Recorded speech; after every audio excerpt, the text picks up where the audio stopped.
Now, the thing is, here I am in my Batcave. This is where I normally hang out when I want to get things done, when I'm fighting crime and I'm changing the world, making it a better place. And also around the back there, I've got my studio where I make a lot of my videos. Looking through there and doing some spring cleaning, I discovered a couple of things. First of all, I found my frozen mug, which I haven't had for ages. Look at that, it's Ada on one side. And what's she called? Elsa on the other one. There you go, and it holds great coffee. Cheers. And also, I discovered the Toilet Paper Diaries, a lot of episodes I hadn't shared before. Now, if you don't know about Toilet Paper Diaries, it's a show I do with my brother from another mother, the Ernesto Verdugo, who's based in Houston. I'm based here in Dubai. That's where I keep my Batcave. And we created this show on the back of the pandemic. As soon as we went into lockdown, within 3 days, we started broadcasting. And it was a little bit rough, I've got to admit. We did an hour every day for the first 50 days just to help people through the panic and the worry about being in lockdown. Now, a year and a whatever plus, heading towards our 100th episode. We did it every day for the first 50 days, then every week after that, with a little break sometimes because it became a little bit much, especially when we had to cover the elections and stuff like that. So, digging into the archives, which is in here, in this room behind me, in that computer, I found an episode which you haven't seen yet. So, that's coming up for you next on the Toilet Paper Diaries. Yeah, thought you'd be excited. Cheers.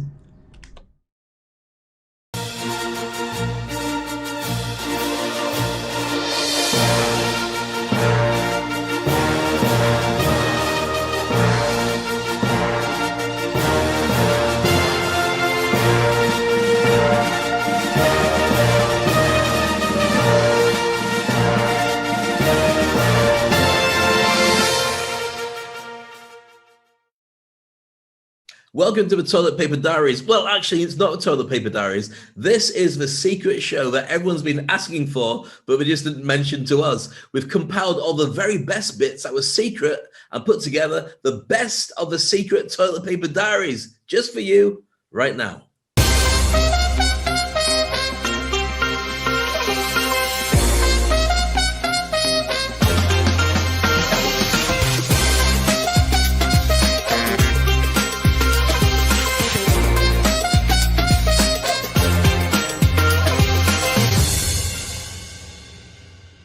Hi, Dave. Great to see you. It is now episode 85. Isn't that exciting? And yeah, the world is still there. And right now, apparently things are now in full swing with a new president and a new vice president. So let's see how things are going to play out. What do you think? Well, I'll tell you, I'm still going to stick by what I said. As soon as the election was over and as soon as I saw that Trump was out, I don't want to talk about politics anymore. I've had it for 4 years. I've stopped looking on the news to find out what's happened next.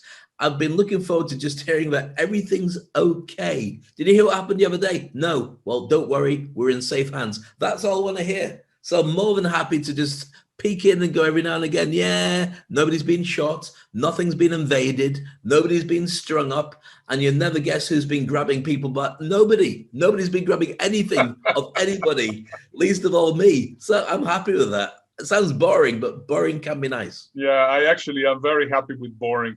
So that's why we are preparing for you today the first part of the best of the secret Toilet Paper Diary. So as you possibly have heard, and if you have been watching the previous episodes, we got some really good feedback, haven't we, Dave, from the previous episodes?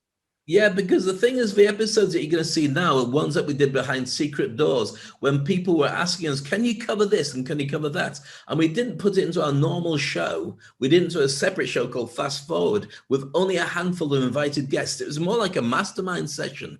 And now we can release these things to share with you. And I think you'll find that they're a bit more businessy than we normally talk about, but you want to make sure you got your notepad and pen because it's full of gems and nuggets that you really want to turn into your business and you really want to use for insights to be able to become more profitable. So this is for you. Would you like to know how to bypass all this craziness and live in a state of understanding instead of actually in a state of fear? Keep watching because this is going to be very interesting for you. I have been studying for a number of years the subject of consciousness, the subject of awareness. And there's many theories about it. And one of the things that I always notice is that anybody that talks about awareness or talks about understanding or talks about consciousness, they always do it in levels. So the question is, what level of awareness do you have? What level of consciousness do you have? This is a great question, and let me just get started so that you can see my own creation of how I see consciousness works. But in order to do that, you will need to know how these different levels for different people are about. So this is Mike Cheng, which is a very famous fitness guru in the internet, and this is his take on it. Look at how he actually talks about consciousness in levels. Have a look. Did you know that the level of consciousness that you operate at determines every single thing in your life? It determines how you look at the world, how you look at other people, how you look at yourself. It determines whether or not you're happy. It determines whether or not you're scared. It determines whether or not you have courage. It determines everything. It determines whether or not you find solutions, or whether or not you're creative, or whether or not you're hitting walls all the time. And there are particularly 4 stages of consciousness. And it's, if you are dealing with a lot of problems, if you are feeling like the world is just knocking you down, and you're just getting it handed to you, okay?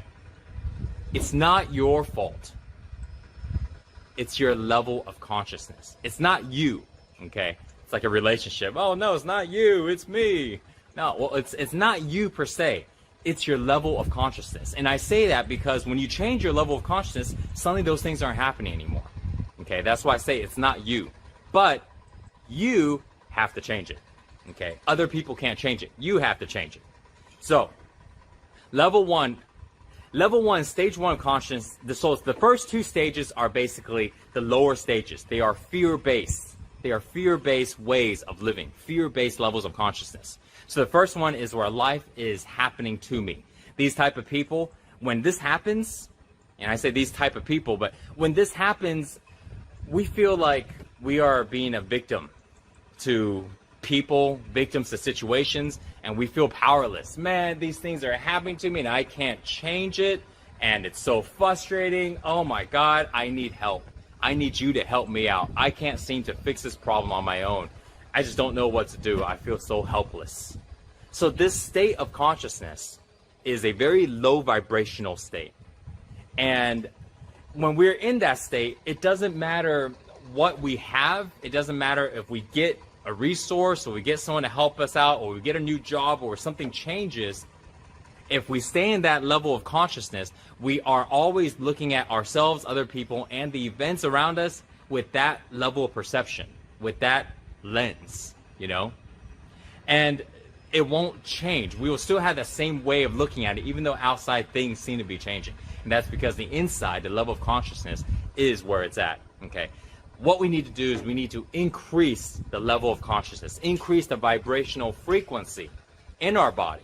So this way we can rise up in a level. So this is, I think, something very interesting. First time that we're seeing something about consciousness. I mean, as I was saying, I have been studying consciousness and awareness for a while, and everybody that talks about this talks about levels. And he also talks about levels of vibration. I mean, the different frequencies in which everybody is. And if you start understanding everything in frequencies and in vibrations, you will start seeing, well, you know, if somebody is in tremendous pain and is, you know, complaining about all the masks and the vaccinations and whatever, and that doesn't resonate with you, that happens because, of course, they're in a complete different level of awareness that you are. Resonate is a term of sound. And the idea is, when you study quantum physics, that we're not actually physical beings, we're actually physical sound. And so we're sound waves. And so the reason you get on certain people and you say, yeah, but I'm on the same wavelength as me, is because that consciousness, that wavelength allows us to be the same. That as a speaker, your ability to manipulate and work with an audience is working with sound. You get the Wi-Fi code in the room, you raise them up, you put them down, you can actually physically feel when they're feeling low, and you can feel it like an avalanche or tsunami when they're really on a mega high, you feel it in the back of your neck. So this is not just a throwaway term, it's not just a hippie way of looking at it, it really is something that you can actually take charge of. And the best people, the best practitioners, I mean, when you hear an opera singer, if you like opera, or you hear your favorite artist singing, when they reach that certain note, it changes to an incredible experience that you get because that sound has such a powerful way of reaching you. Yeah, and you can always see who's going to be a good speaker and who's not going to be a good speaker because, of course, they understand how to navigate in those frequencies and how they can actually expand their awareness. I mean, I could get on a stage and I could see, I can sense, I can definitely understand the vibration of the people. And whenever they ask me a question, whenever they tell me something, I simply know at what level of awareness they are. Now, does that make me think that I am more intelligent? No, I am more aware. And that is the whole point. Here's another video of a friend of ours. We have been there in Dubai with him. Dave, you have interviewed him a couple of times. Vishen Lakiani. And this is his take. Once again, talking about consciousness. Have a look. 95% of humanity is right now level 1. Now, there are a couple of unique things about level 1. Level 1 is all made up. We made up, our forefathers made it up, and they trained us to take on these constructs. If you ardently believe in your religion, you're at level 1. If you believe in 9 to 5, you believe in corporations, you believe in mindfulness, you're level 1. There's no good or bad or judgment in level 1. The important thing is we are living in a world of mental constructs. But there are a couple of problems in level 1. You see, in level 1, we tend to be at what some people call the victim stage. We live in this world of constructs, but we have forgotten that we can mend, we can fix, we can mold this world. And so rather than go out there and try to change this world, we react like a victim. He said that and it hurt me. My government is keeping me down. The world is like this. And most people live like that. They feel helpless in the face of this giant 7 billion human being planet that we live on, with so much happening all the time. But at a certain point, you start waking up.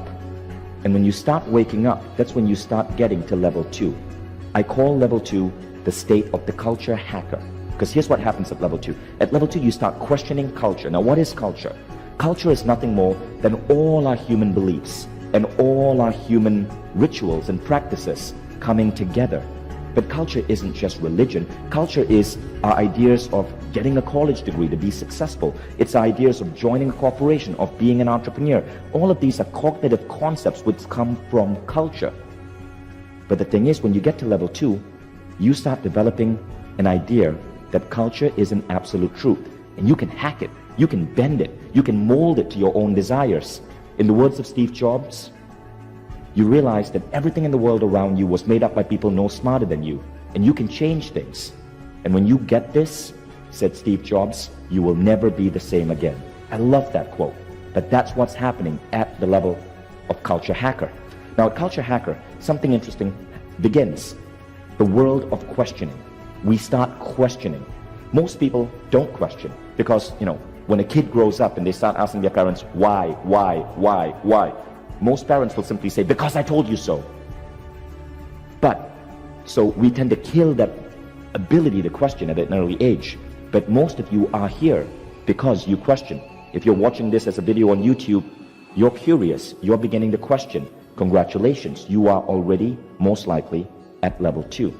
So level 2 is the level of questioning. But something else happens at level 2.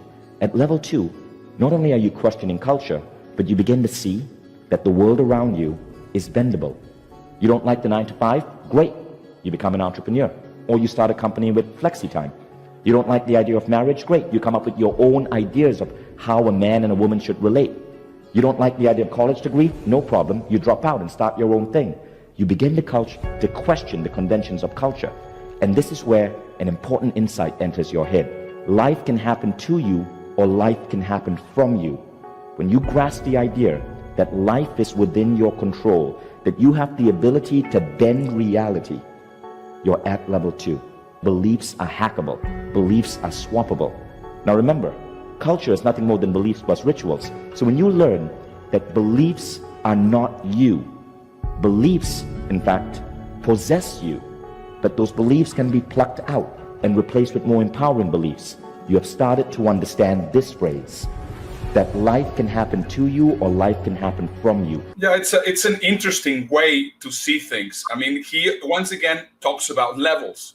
So as you can see, people which are enlightened, and for that, please do not understand intelligence, because I don't want people to think that I am saying, well, you know, I am more intelligent than you, or that Dave is more intelligent than you. This has nothing to do with intelligence. There's incredibly intelligent people which are not enlightened. They are not aware of many things. And this is one of the things why it's so critical that you understand that this frequency in which we vibrate is different for every single person. And that's why it's very important that you understand that everything is done in different levels of awareness. Vision talks about 3 levels. Mike Chang talks about 4 levels. It depends on who you're following. For me, the theory that resonates the most has 7 levels of awareness, even though it is not the same as this one. I want to explain to you the one that I have crafted for myself, for my own understanding. This is not something that I have done for someone else, but basically my own understanding. This one has also 7 levels. And in my own theory of understanding and of awareness, there's also 7 levels, also with a pyramid pretty similar to this one.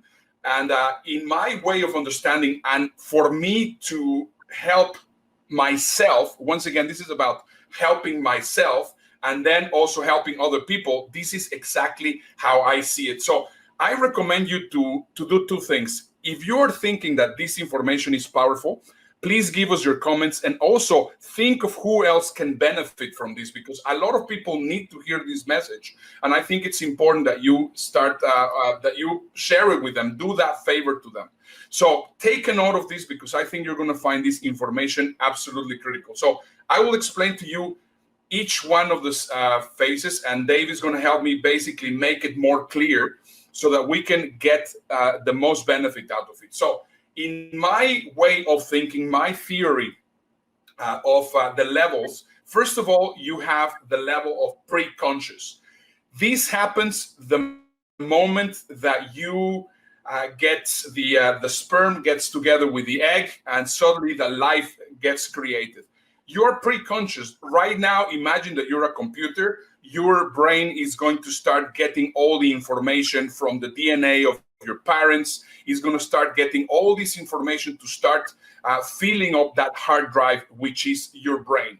Every single one of us goes through that period. I mean, if you think about it, we even know that if they play classical music while you're in your mother's womb, you will be able to actually benefit from it. So that's level 1. Each and every single one of us actually goes through that stage. So Yes? if you're saying level 1, pre-conscious, that doesn't make sense to me. Have you ever had a dream of floating? Have you ever had a dream where you're wearing something, but you're naked below the waist? That is a floating dream. That's part of your consciousness of being in the womb.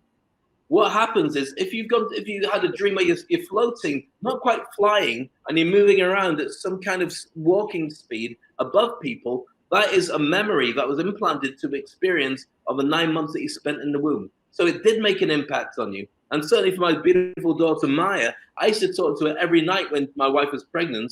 I used to tap on the stomach and have a chat with her. And strangely enough, when she was born, she popped out, as happens, and I mentioned her name, and she looked straight for me because she'd heard me talk to her for 9 months beforehand. That wasn't by accident. Yeah. So there you go. Yeah, so everybody goes into that level. I mean, and this is why it's so important that you understand this. Now, the second level of awareness, the second level of consciousness, it's called the identity programming. Now, you're going to see that there's the first level and the second level. The first level, it's not going to end up just by you being in the womb. Actually, you are born and you have absolutely no memory of what happened to you during the first 3 to 4 years of your life. I mean, you don't remember much about that because you were still in the pre-conscious level. In this pre-conscious level, I mean, you really do not really have too many memories. Now you go into level 2, basically the identity programming, the moment that you have your first memory. Think about it. When was your first memory? When, at what age did you have your first memory? And you're going to see that possibly was 3 or 4. My first memory, I think I was 4 years old, and I fell down off one of my parents used to live in a very steep street in Mexico City, and I fell down from one of a tricycle, and I really hit my head, and I was very, very scared. That for me was the first memory. Think about, when was your first memory? And that's going to actually mark the moment that you went from level 1 of consciousness to level 2. Now, when you got to level 2, you started living on a level of consciousness where you were not living really your life yourself through your eyes, but you were living your eyes through the eyes of your parents' island, and you were raised by Thai people. You will have seen the world from the point of view of how Thai people will see it. If you would have been born in Japan, as we are seeing those kids there on the screen, you will also be raised in a very different way than if you will be brought up in Mexico or in the UK or in the Netherlands. And every single thing that we do happens through that through that perception of your parents. That's exactly when your identity is being programmed. So you can actually take away a Chinese boy and raise it in the United States, and that kid is not going to have the same identity programming. Even though his DNA could be from that country, he's going to have the DNA from the parents. And that goes all the way till you're about 11 years old, 12 years old. You are going to see the world in the exact same way as your parents see the world. If your parents are Republican, you're going to think, up with Donald Trump. If your parents are Democrat, you're going to say, oh my goodness, I hate Donald Trump. Not because you really think that way, but because, of course, that's the programming that your parents are providing. Well, what we got as a theory when we work with NLP and hypnosis is that the cutoff date is actually when you're about the age of 7. Up until 7, you have no ability to be in anything that's really conscious. You're in your subconscious, in a dream world all the time. Somebody tells you something, you take it in, it must be true. The parents are gods, everything that they say to you, believe in fairies, everything, it's all there. Until you get to about the age of 7, then a lid gets put on everything that you've believed up until then. And then after that, the parents talking to you is helping to shape the version of what you had. And you start to realize that parents aren't gods, they're actually just older than we are. And they know a lot more than us, but sometimes they're actually starting to get it wrong. And you start to have your own opinion on how things go. And it's really interesting to see how that affects them, because there's actually experiments done, one about a guy who decided to take on a chimp and his baby at the same time, and he allowed them to grow together as friends, and they both learned together. The chimp is learning a lot faster than his own kid. And the only reason he split them apart, because they were inseparable, they both thought they were the same creature, is when his own son decided that he was having, well, he didn't decide, he was having difficulty speaking. Because every other test that they did, the chimp was faster at doing it until the ability to speak came. And the little boy didn't work out how to speak until they separated them from each other, and then the boy learned. So we don't even know what species we are until we're actually taught by everybody else. Yeah, funny enough that those beliefs about racism and they are not instated in the kid just because of that. It is because they are absorbing the identity programming of the parents. By now, you should understand, okay, I have gone through that level of that level of awareness. Then I went to my second level of awareness. Now what happens? We go to the third level of awareness, and that starts happening when you become a teenager. That's the level of belonging. You want to belong to a group. You want to belong to a pack. Now you start already outgrowing your parents, because of course you start feeling awkward if your parents hold your hand, or you start feeling awkward if your parents, talk to you while you're with your friends, and you start feeling awkward. You start actually growing to that level, because now you want to belong to another group, to another social group. For the first time, you want to belong to a group. This is exactly the time when kids, in the past it was smoking, right now it's vaping. I mean, right now the biggest vaping population are basically teenagers, because it's the cool thing to do. Also, you feel very comfortable and you start wearing the same hairstyles. I mean, if you look at that picture here, we can see, I mean, the kids could be very different, but they're having the same hairstyle. They start using the same clothes. They start using possibly earrings, or they will get a tattoo, or they will start doing all sorts of things because, of course, they want to belong to a pack. Now, this is a very important thing because, of course, for the first time in our lives, we feel that we are connected to people outside our household. So this is also another important level of development. Now, this is important, but the problem is this is where most people get stuck. Because, of course, by feeling comfortable with a group of people, we start really stagnating in growth because, of course, we don't want to feel uncomfortable. And the moment that we feel settled on this level of development, a lot of the consciousness starts actually getting away from our life. The theory is that when you get lobsters and you put them into a pot, when you start to boil the pot and a lobster tries to get out, the other lobsters pull it back in because they want to keep the whole thing together. Even if they're all going to die, that's what happens. I've never been a lobster. I've never cooked a lobster. So, but that's a theory. That's to support this whole idea of being in together. And it makes sense for it to be built into us from a very young age, because it's not actually about the genetic to help us survive. So we stay in the same pack with the same people and have those loyalties to our own tribe. Exactly. So now what happens? I mean, you start growing up in age. And then the next thing that comes to your mind is that you need to start questioning. Because, of course, I mean, you're not going to take everything for face value. So you start moving into level 4, which is questioning, which is exactly what Vision was talking all about. So they tell you something and then you don't take it for face value and you say, yeah, right, of course, and that's exactly what's going to be happening. Now, just think about how it was. I mean, when you were about 16 or 17 years old, I can guarantee you that you had a very good friend and possibly you decided to go into some sort of remote location. You took a bottle of wine and you started talking about everything that was wrong with the world. And between the two of you, you were going to fix the world. Did it ever happen to you? I can guarantee you it happened to you because that's what happened. That's just the normal evolution. You, of course, now feeling very comfortable. And then you, of course, had these conversations with your best friend or your girlfriend or whoever it was. And then you started saying, well, I really feel empowered and I'm going to start doing something.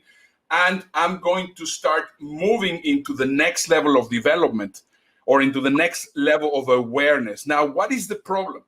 That the moment that you start taking action of your questioning, suddenly the rest of the people which are on level 3, which were the people that were not making you feel that were making you feel comfortable, suddenly they start saying, oh, you changed, you're not the same. And then they don't accept you.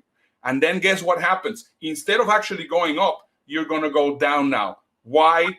Because, of course, you want to still feel that love and that care from that group. Does that make sense? Completely. When you're saying about the best friend at the age of 16 and wanting to do something different, we were both DJs. My friend John Wiggum and I were going up to the big school, going up to the sixth form, and we both had an interest in music. We wanted to take it to a new level and DJ clubs and bars and create new music ourselves. And we just absorbed ourselves in that world. And that is actually what made me become a radio DJ and ultimately become a hypnotist, stage hypnotist, and a speaker. So that was planted at a very early stage. Exactly. So now what happens is you start questioning. And because of that questioning, you start moving into another level of awareness, which is going to create more questions. If you're strong enough, you will be able to become independent and self-thinking. And that's exactly what Vision was talking about, the culture hacking. You're going to be able to become an entrepreneur. You're going to be able to start thinking for yourself. However, that's also going to have a lot of questions. And the reason why I would like to illustrate this level number 5 with a seagull it's because it reminds me of the book Jonathan Livingston Seagull, which is a book that I definitely recommend you to read. I mean, it was one of the books that I read when I must have been 12 or 13 years old. And it made a big impact in my mind because, of course, I knew that I didn't want to belong to the flock that was eating garbage just close to the beach. I mean, I wanted to soar. I wanted to go high. Possibly, I mean, that metaphor that everybody talks about, the eagles, you know, eagles are a different kind of species, but I think being a seagull, it actually makes a lot more sense because, you know, seagulls can also break and can fly very high the moment that they understand that consciousness level needs to go higher. So it's an incredible book where people start saying, moving forward into the level of development of, you know, I'm going to be independent. I'm going to start thinking independently. I'm going to start doing the things that I like. If I don't like this, I'm going to do it in a different way. And you start leaving behind your family. You start leaving behind your previous friends. You start leaving behind a number of different friends. Now, remember, until you actually decide to be like Jonathan Livingston Seagull and soar on your own, you're still going to be questioning. There's people that live for their entire lives in level 3, which of course they feel very comfortable. There's people that live all their lives in level 4, which is questioning. And then the people that stop questioning and they move to level 5, which of course also requires questioning, but it's going to help you become your own person. That is a big, big difference. Now, what is happening, and this is also very important for you to understand, is many people that were in level 3 have been forced because of the pandemic to start questioning. And because of this questioning, they are suffering. It's not bad that you question. It's not bad that you say, well, you know, could it be plausible that the pandemic is a hoax? Could it be plausible that this was planned by the governments for total world domination? Those are great questions, but they create uncertainty. And unless you have that capacity to overcome that and to say they're not going to be controlling me, regardless if it was Bill Gates or if it was Elon Musk or it was the World Health Organization, they're not going to control me because I control the way I think.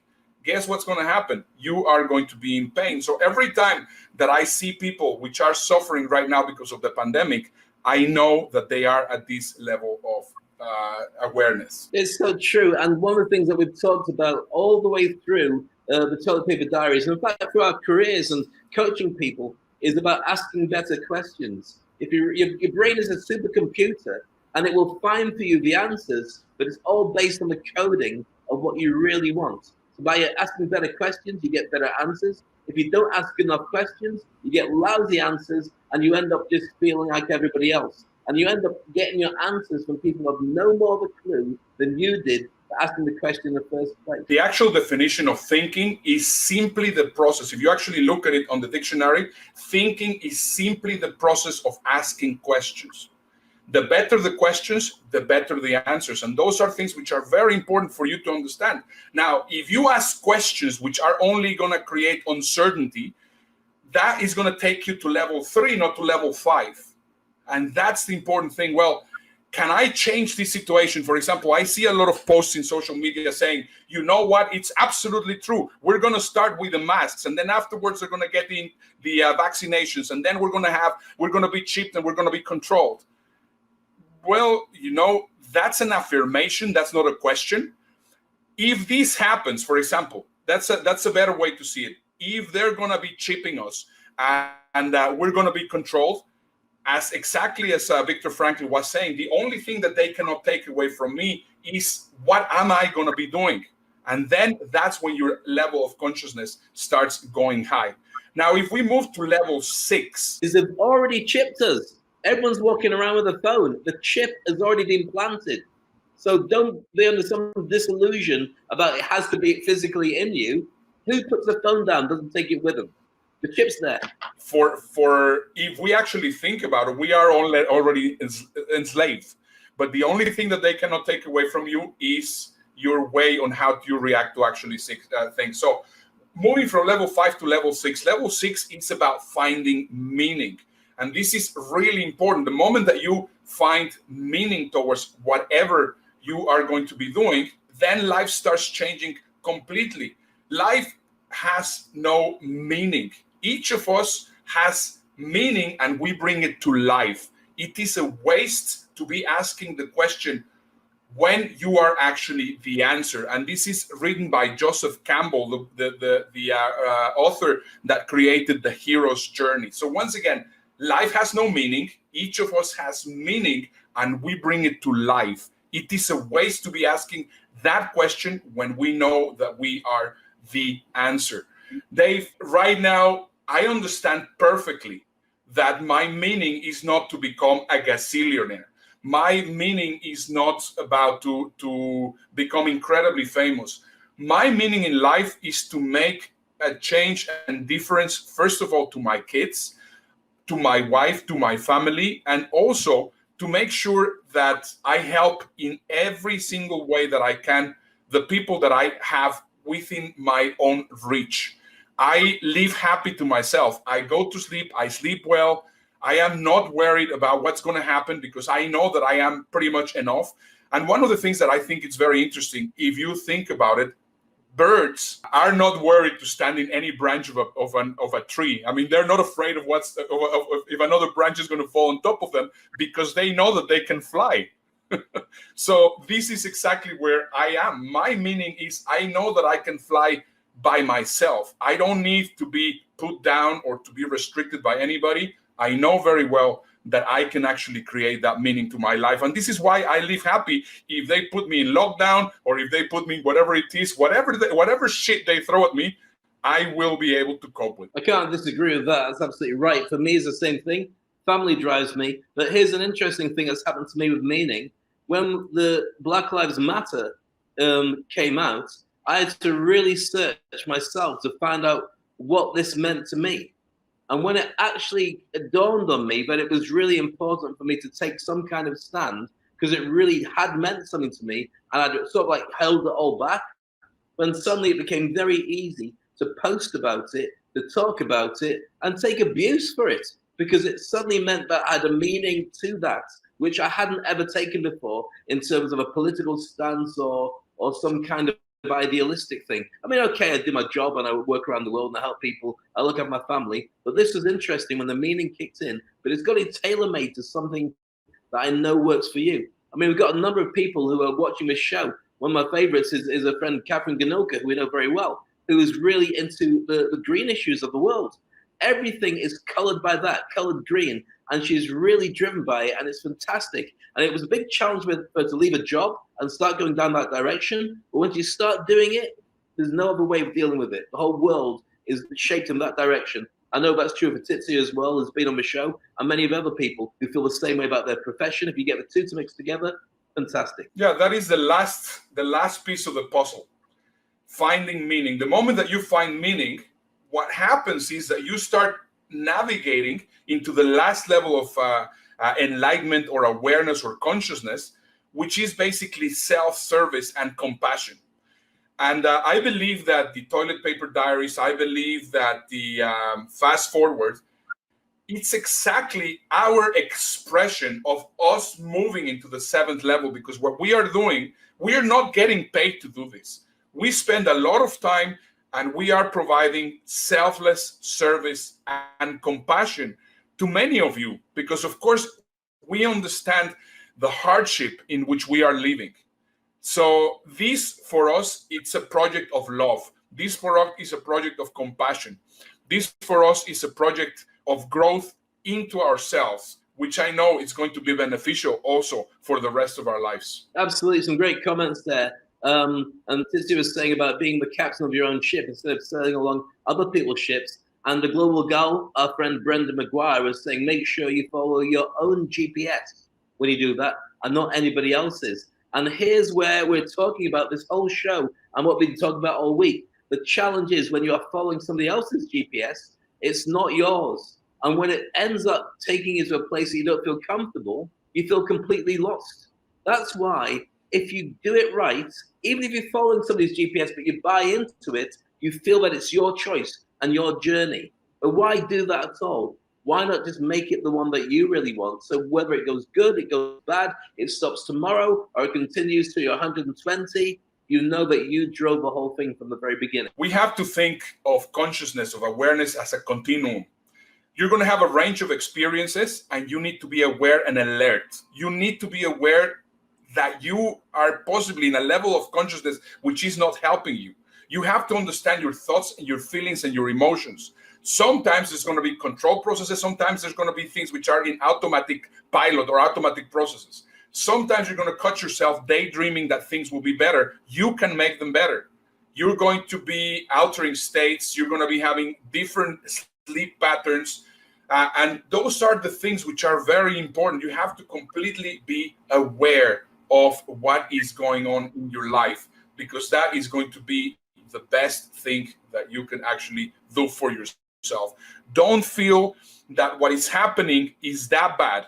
I get a chance to concentrate on the stuff I really want to do and not put up with other people's BS and do their stuff. And the reason I do like it is because I've already reached a certain level where I've got more time to devote to the things I really want to do and less time being driven by everybody else's world. What I don't like is, well, I cannot travel and I cannot do things that I really, really enjoy. But I mean, in the other hand, I am finding the positive out of all these things. I am not worried if they're going to give me a vaccination and I'm going to be chipped. I mean, I'm not going to be fighting if I'm going to be wearing a mask or not, because of course that is just irrelevant. But you can see, I mean, when you see people which are just getting so much caught into that, all you need to do is think, you know what? My awareness is a lot higher than their awareness. And instead of bashing them, ask them questions so that they will become more aware of how the circumstances are working. Now, here's a really fascinating look at what happens to good people when you put them into a situation where some of them you say you are empowered to do whatever you want, and some of them you say you have to put up with whatever you are told to do. So this experiment was a real thing that happened in the 70s. We got 20 people, I think it's 20 people, 10 of them, they said, right, you are going to be prisoners, and the other 10 said, you are going to be the prison warders. And they were all students. I think they were paid a fee for being there or something. And they literally dressed up the warders and dressed up the prisoners and said, right, here's what we need to do. And so they were told you're not physically allowed to abuse the prisoners, but you can enforce certain rules. And they watched the whole thing unfold. Now, I don't know how you would react in that situation, but you'd be very surprised by what happened in this movie. In this reality, there's a movie which illustrates exactly what we're talking about. And I think the thing to do is show you that, and then we'll tell you what happened afterwards. So you've got the scenario, and I want you to think, which one would you be? And if you were, how much would you put up with from the other people before you took a stand? Let's have a look at this. Would you rather be a guard or a prisoner? I don't think I have the qualities to be a guard. Prisoner. Prisoner, I guess. Prisoner. Sounds like it would be a little less work. Prisoner. Why's that? Nobody likes guards. Good afternoon, gentlemen. This experiment will be an extension of my research into the effects prisons can have on human behavior. You're going to be pleased to know that you all have been chosen to be the prison guards. But under no circumstances whatsoever are you to physically assault the prisoners in any way. So remember, just as you were watching the prisoners, my graduate staff and I will be watching you. All right, gentlemen, we're gonna have ourselves a lot of fun. Rule number 1, prisoners must remain silent. This is an exercise period. Okay, is it just me, or are these guys taking this thing a bit too seriously? Why don't you give me 20 push-ups? Look at this guy. Thinks he's John Wayne or something.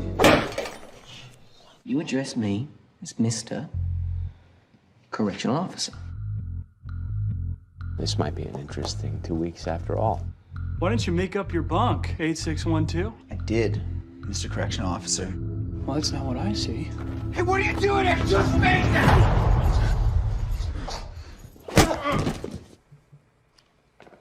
What was that? You just hit him. You're not supposed to hit him. Should we step in? No, let the guards figure it out. Let's see where it goes. Good evening, gentlemen. How about we make this one a night to remember? This is all real. They won't let you go. They won't let us leave. Those are not prisoners. Those are not subjects. Those are boys, and you are harming them. Please! Let me out of here! I want out! I want out now! You thought you were gonna get some playtime in the yard, boy? Is that what you thought this was gonna be? Holy moly! Is that movie in? I have not seen it. Is that movie in Netflix? I don't know. I've not checked it on Netflix, but you should be able to find it somewhere. But it's a genuine thing. It's probably on YouTube or something. But it's a real story. If you check out the reality of it, there's actually got footage of what was really happening and the violence that these guys were inflicting on each other just to see. Now, this was actually part of an experiment, or similar to an experiment that was done ages ago. That was a bit like Lord of the Flies. It's called the something cave experiment. I can't Berman cave experiment. And we got two sets of kids, all 11, 12-year-olds, put them onto different parts of an island in the forest, and they basically told them that they didn't like each other. So they played some games, sports games, and whoever won got some really good stuff, whoever lost got nothing. And then they started twisting the knife a little bit by making sure that they ran out of food and to see what would happen with each other. And fights broke out. And what they did was then they started making less water. And fights broke out. But then the kids started working together when they were told that they could do it. And they bonded and became much closer as a direct result. But the rules that they had initially would have ended up with somebody probably being killed because of how it had been set out. So think about your choices. Think about the world you're in. Think about the things that are happening around you. And think about whether that helicopter view is where you want to stay when this stuff is going on. Would you make a stand? Would you land and take a hit for somebody who's got injustice being done to them? Yeah, it's insane, unbelievable. You know what? This makes me think. Throughout the week, we have been talking about Dr. Viktor Frankl. Dr. Viktor Frankl, he talks about the concentration camps, and he has this quote. He says, "Forces beyond your control can take away everything you possess except one thing, your freedom to choose how you will respond to a situation." And I think this is just so incredibly accurate towards what is happening right now. Let me just, I'm going to be playing just down here some video clips of right now how Auschwitz, the concentration camp in Poland, and it is just insane to see this situation. So Viktor Frankl, to put it into perspective, he was also part of the concentration camp, and while being part of this concentration camp, yeah, I was just distinguishing that he was a prisoner in the concentration camp. He wasn't one of the guards. Just so we can put it in perspective as you continue the story. And he was just basically observing how everybody was behaving. So now that we're talking about freedom, now that we're talking about they have taken away my freedom, now that we are living in a complete different way, and we think about what these guys have gone through, there's not even a slight comparison that we can talk about. But once again, we are getting into that situation where we need to understand that forces beyond our control can take away everything. Right now, we could be on uncertainty because of the coronavirus. Right now, we could be on uncertainty because of what's going to happen politically, or if we will be able to travel, or whatever it is. We are completely uncertain about this. But the only thing that they cannot take away from us is the way that we respond to this situation.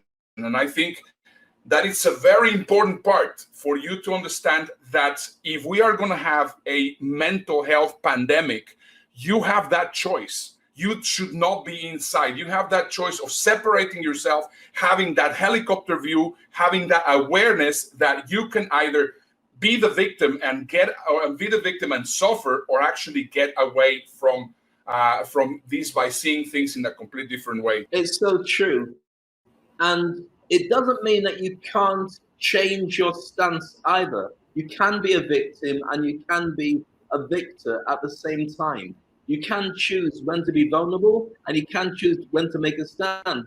the most important leaders of all time. If you ever get a chance to read the memoirs or the biographies about the people that changed the world, most of the time they have no idea what they're doing, but they're driven and they're taking steps to just make things happen because they've got a vision and they've got an idea that the goal is worth it. Even if physically they may not make it, the goal and the change to what's going to happen to the world was worth that risk.